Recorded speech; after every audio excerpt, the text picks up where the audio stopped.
experience in terms of that project, particularly, because that's a huge scope. Okay, so that was me doing research. Okay, so I researched, like I said, the creameries and stuff like that. Okay, and that's basically what they pulled on. Now, when that project finished, I got together with those people, which is Brenda Metcalf, okay, Marilyn Pierce, who is out of Port Perry, and she's up at Skougard Museum now. Okay, and we were working on doing a historical research project.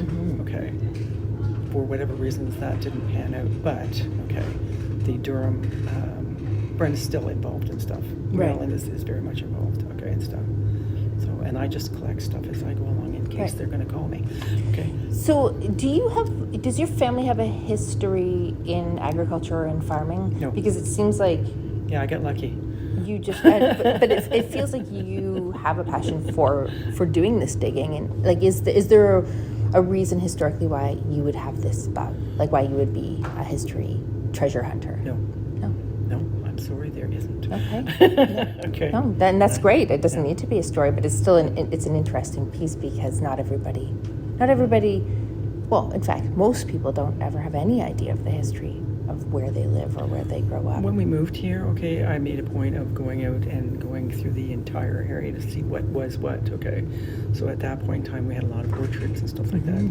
So I would stop there and buy from those guys and talk to those guys, and we had some pretty good times, okay.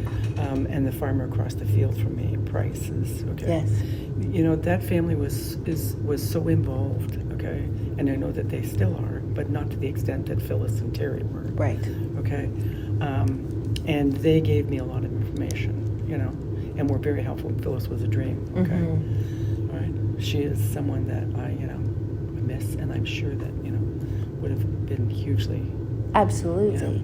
And I think that as I talk to people, that comes up over and over again, and I think that that's why a project like this is important, because then they're gone. Right. I know. And it's sometimes the tiny little offhand stories that mean the most, and are the ones that you wish you could hear them tell again, right? Because it's one thing to talk about, oh, this is when it amalgamated, or this is when this happened, or this is, but really what you want to hear is like the woman telling me about living up. Her family was on Lambs Road growing up, and she was a kid, and she was playing out in the ditch, and then looked up, and there were all these German soldiers walking by on their way down to go for a swim in the lake, and she said, and one of them turned and winked at me. And I said, see, these are the stories. It's like you're a 12-year-old kid in Canada in World War II, and here's these German soldiers. Like that's the story that everyone wants to hear. Like these are the human moments, and I'm sure the Price family had all these stories about what it was to run an orchard, and how you got help, and how in harvest season and all of these things, right? Yeah. So I'm interested because you're a fun piece in this, because you came into this community, you knew nothing about it. You could have easily not cared. Where did you come from? Whitby. In Whitby, right? Yeah, so close enough, but did it feel in the 80s when you moved here, did it feel like you were moving to the country? Oh yeah, I hated it. Yeah. Yeah. So what did you miss? It took me 3 days before I could sleep because those crickets outside were so loud. I couldn't believe it. Okay? Right. So this was proper country when you moved here. And people were waving, and I said to my husband, okay, I don't know what's going on here. There's people driving down the street and they wave at me, and I don't know who they are. And it's, okay. And now I am the waver. Okay. Your kids grow up here. They take a bus, obviously, to Bowmanville. But you made a pledge to say, I'm going to incorporate myself into this town. Yeah. So when you got here, you had a driver's license when you moved here? Yeah, I worked in Whitby. Okay, so you went back and forth. Yeah. Yeah.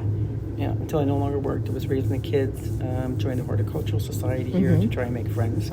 Okay, that was interesting because I didn't think it was unique, but the women that were there wanted to know why I was there without my husband.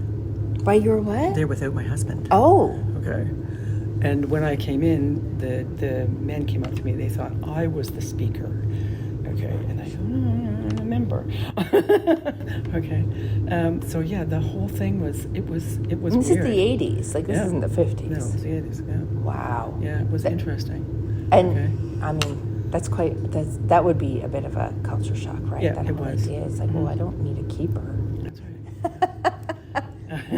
And so they still allowed you to come without. Oh yeah, they did. But I mean, like they were not sure. Okay. Mm-hmm. Yeah. I also joined the Women's Institute just towards the end. Okay, and had the opportunity to know a lot of women who were well over 80. Okay, but they also again were an extremely interesting and fun group. Yeah. Okay. Yeah. Yeah. I found that the people in the town were very welcoming, very kind.